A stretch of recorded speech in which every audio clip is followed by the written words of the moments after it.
যিনি আমাদের প্রত্যেককেই আজকের এই পূত পবিত্র কোরআনের বরকতপূর্ণ মজলিসে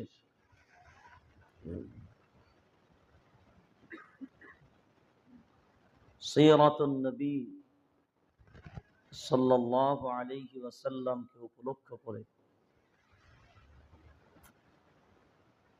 আমাদের এলাকাবাসীর দিনদার ইমানদার সর্বস্তরের মানুষকে দল মত নির্বিশেষে এই মজলিসে আসার ও বসার সুযোগ দান করেছেন। প্রাণ খুলে জুবান ছেড়ে মালিকের দরবারে তার শুকরিয়া জ্ঞাপনার্থে উচ্চ আওয়াজে মিলিত কণ্ঠে একই সাথে একই বাক্যে এক আওয়াজে বলি আলহামদুলিল্লাহ। যেহেতু আপনার এলাকাটা, আপনার গ্রামে আমি সিদ্দিকুল্লাহ একেবারে নতুন,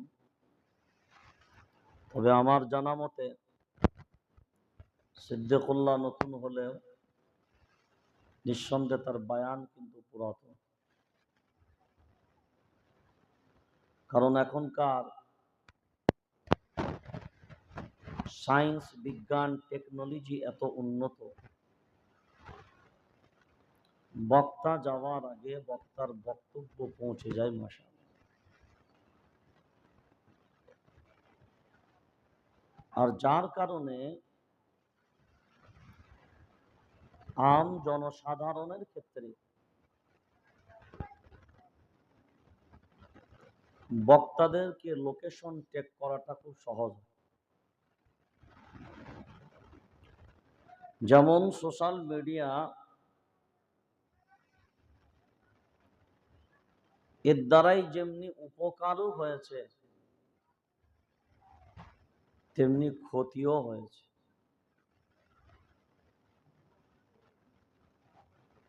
আগের জামানায় জলসার মর্যাদা সম্মান অনেক বেশি ছিল। এক এক এলাকায় জলসা হলে ওই জলসাটা শোনার প্রতি মানুষের এত কদর হতো, এত সম্মান ছিল।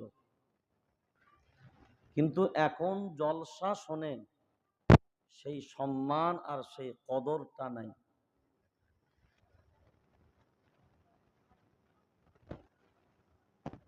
কারণ যে জিনিস খুব অ্যাভেলেবেল হয়ে যায়, আম হয়ে যায়, তার অটোমেটিক তার দাম কমে যায়।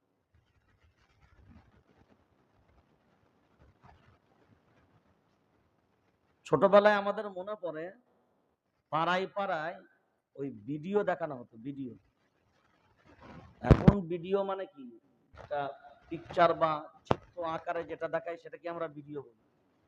কিন্তু আগে দেখা যেত ভিডিও হওয়া মানে ওই পাড়ার কোনো খামারে কোনো মাঠে একটা টিভি চালিয়ে দিত, ব্ল্যাক অ্যান্ড হোয়াইট, সন্ধ্যা থেকে চলবে, ইয়া বড় বড় রিল, তখন ক্যাসেট গুলোতে ইয়া বড় বড় ছিল, এরকম চওড়া চওড়া রিল।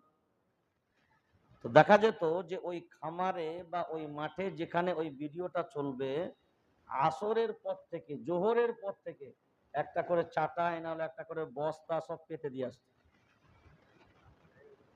জায়গা দখল। তো আমরা দেখেছি আমাদের বড়রাও আমাদেরকে বলতেন যে এক সময় জলসার ব্যাপারেও ছিল, যখন জলসা হতো 2 দিন 3 দিন আগে থেকেও মানুষ জলসা শোনার ব্যাপারে এত আগ্রহী ছিল। এখন যে আগ্রহ নেই তা নয়, তখনও জলসার উপলক্ষে বাড়িতে মেহমান আসতো, আর এখনো জলসার উপলক্ষে বাড়িতে মেহমান আসে। তখন মেহমান আত্মীয়রা জলসার জন্য আসতো, আর এখন যেগুলো আসে সব ছেঁচড়া পাটি। কি পাটি বললো? হ্যাঁ, আপনারা হয়তো একটা মহল্লায় জলসা দিচ্ছেন, আমরা তো রোজের করে বেড়াচ্ছি। যদি দেখেন বাস্তবে কেন আমরা এগুলোকে ছেঁচড়া বলি, এরা 1 মাস ধরে 2 মাস ধরে গোটা পাড়ার লোক জেনে যাবে অমুক দিন হাসিনা বানু থাকবে না। বলো কেন? বলো তার ভাইরা বায়াত, তার সারু বায়াত, তার বোনের বাড়ি, তার বোনাই বাড়ি, তার খালার বাড়ি, তার অমুকের বাড়ি, তার 14 গোষ্ঠী 32 গোষ্ঠী যা আছে সব বলে দিয়ে বললো জলসাই যাও। গাড়িতে আসছে যখন তখনও বলছে যাচ্ছ কোথায়? জলসায়। আর যেখানে জলসার জন্য আসার পরে দেখা যাবে মাশা আল্লাহ আপনাদের এলাকা তো পুরো নিশ্চুপ, এটা আলহামদুলিল্লাহ। এক এক এলাকায় আপনি যাবেন, আসল জলসার থেকে ভেরি ইন্টারেস্ট থাকে মেলায়। কোথায়? মেলায়। একদিকে জলসা, একদিকে মেলা, আর যেখানেই মেলা সেখানেই লীলা আর খেলা। যেখানেই মেলা লীলা আর খেলা, ওটা আপনিও বুঝতে পারবেন না। তো দেখা যাবে জলসার মঞ্চে লোক নাই, সব মাশা আল্লাহ মেলায় ঘুরে বেড়াচ্ছে।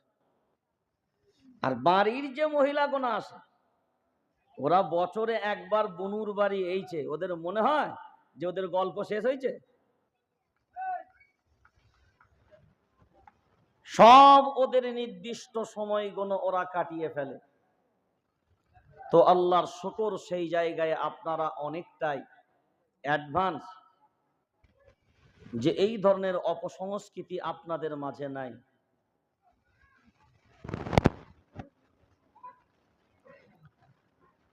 তো আল্লাহর এটা বড় ইহসান যে এখন আস্তে আস্তে জলসার আগ্রহ মানুষের কমলেও এখনো বহু ভক্তির মানুষ আছে যাদের কোরআন ও সুন্নাহর প্রতি সেই ভক্তি এখনো অবিরাম আছে।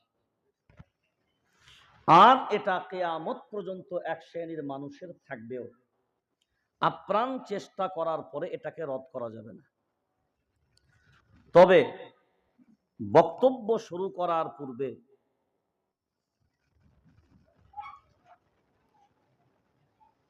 জলসার একটা নিজস্ব সংজ্ঞা হয়। প্রত্যেকটা বিষয়ের তার নির্দিষ্ট একটা সংজ্ঞার ভিত্তিতে সেই বিষয়বস্তু আলোচিত হয়।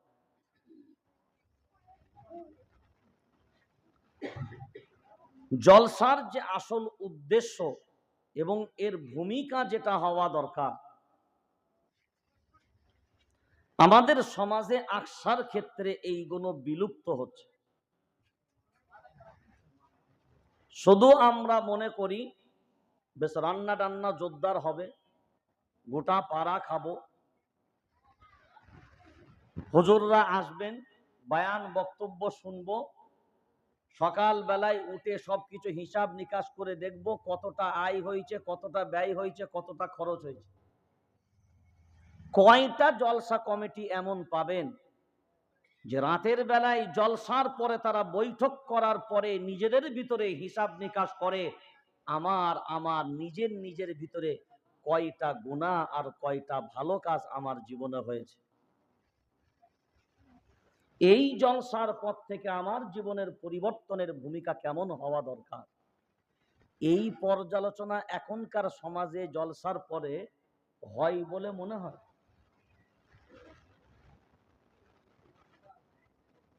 আর এইটা যদি না হয় তাহলে বুঝতে হবে জলসাগুলো বেকার হয়। আমি আপনাকে প্রত্যেকটা কোরআন এবং হাদিস ভিত্তিক দলিল দেব ইনশাআল্লাহ, কারণ আমরা গল্প গুজব করতে পারি না,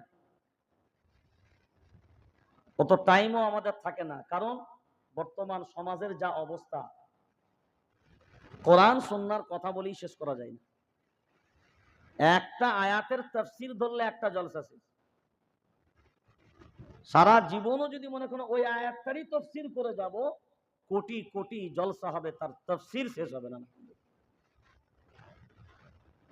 কোরআনুল কারীম সূরা কাহাফ 16তম পারা 3 নম্বর সাফা, লাউ কানাল বাহরু মিদাদান লিকালিমাতি রাব্বি লানাফিদাল বাহরু ক্বাবলা আন তানফাদা কালিমাতু রাব্বি ওয়ালাউ জিনা কামিসলিহি মাদাদা। আল্লাহু আকবার বলেন। কোরআনুল কারীম ঘোষণা করে,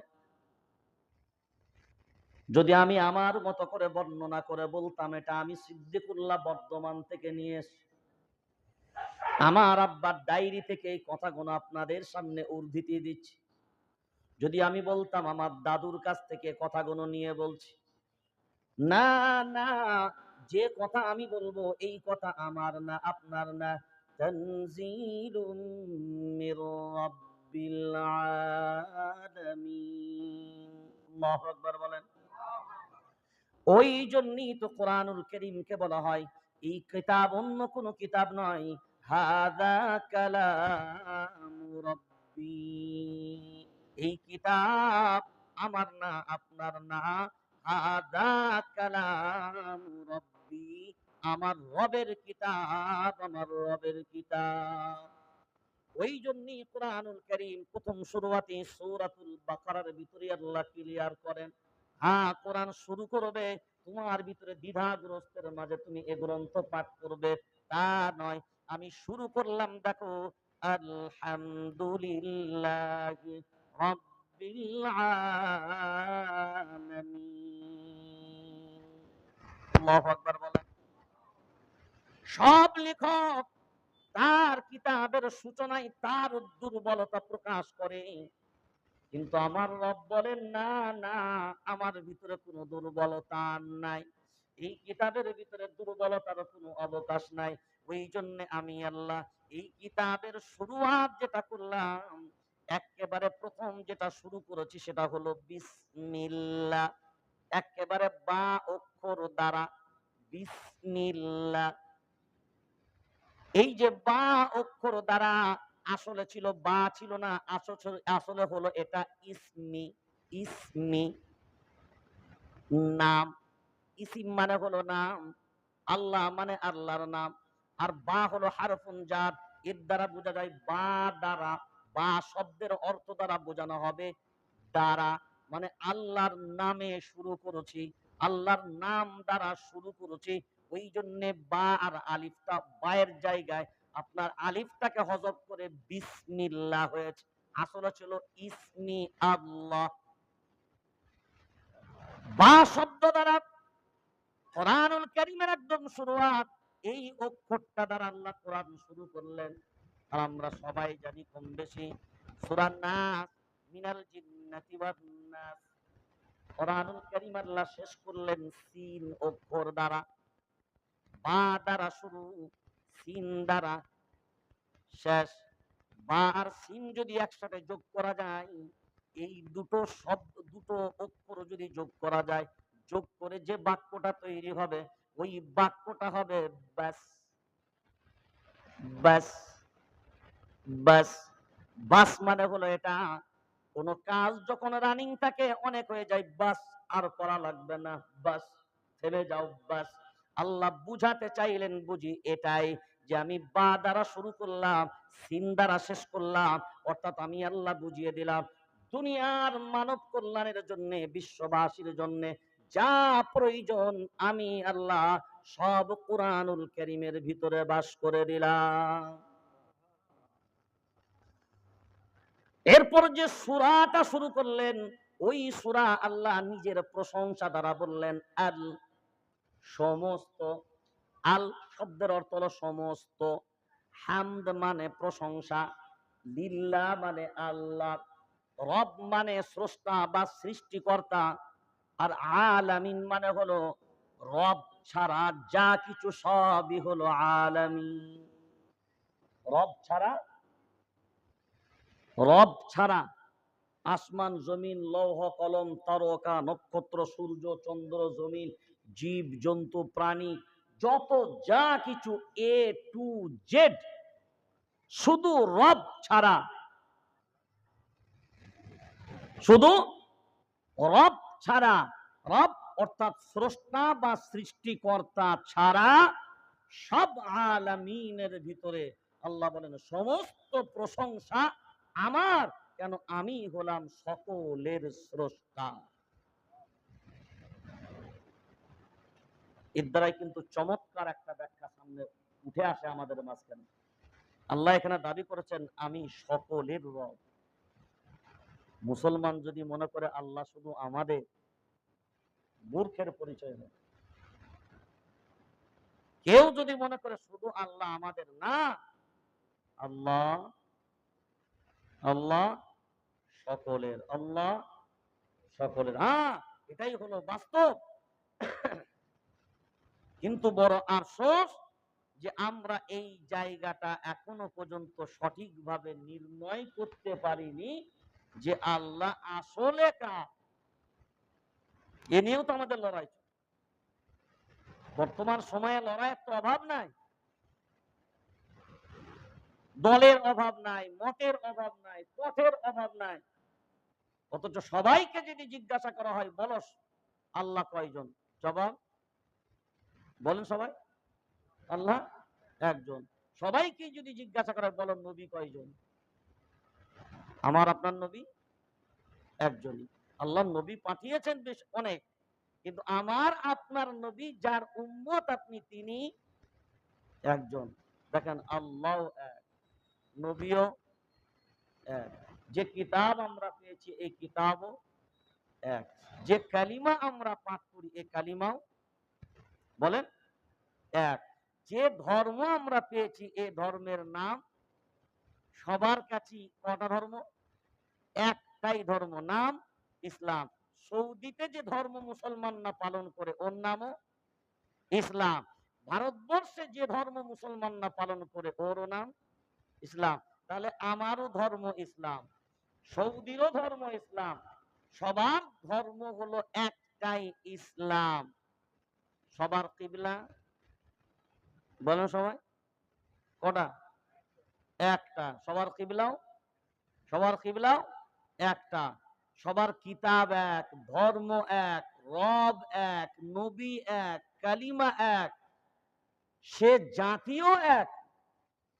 সৌদির যারা ইসলাম ধর্ম অবলম্বী ওই জাতিকে বলা হয় মুসলমান, আর ভারতবর্ষেও যারা ইসলাম ধর্ম অবলম্বী তাদেরকেও বলা হয় মুসলমান। কারণ মুসলিম এই জাতির নাম আল্লাহ কোরআনুল কারীমে কোট করেছে। সব থেকে বড় জিনিস হলো পৃথিবীর মানচিত্রে যত ধর্মগ্রন্থ আছে কোন ধর্মগ্রন্থে না তার ধর্মের নাম আছে না তার জাতির নাম আছে। কিন্তু কোরআনুল কারীমের সব থেকে বড় বৈশিষ্ট্য হলো যে যে ধর্ম আল্লাহর মনোনীত ধর্মেরও নাম ধর্মগ্রন্থে পাবেন, আর এই ধর্মের অনুসারী জাতির নামও সেই কোরআনুল কারীমে পাবেন।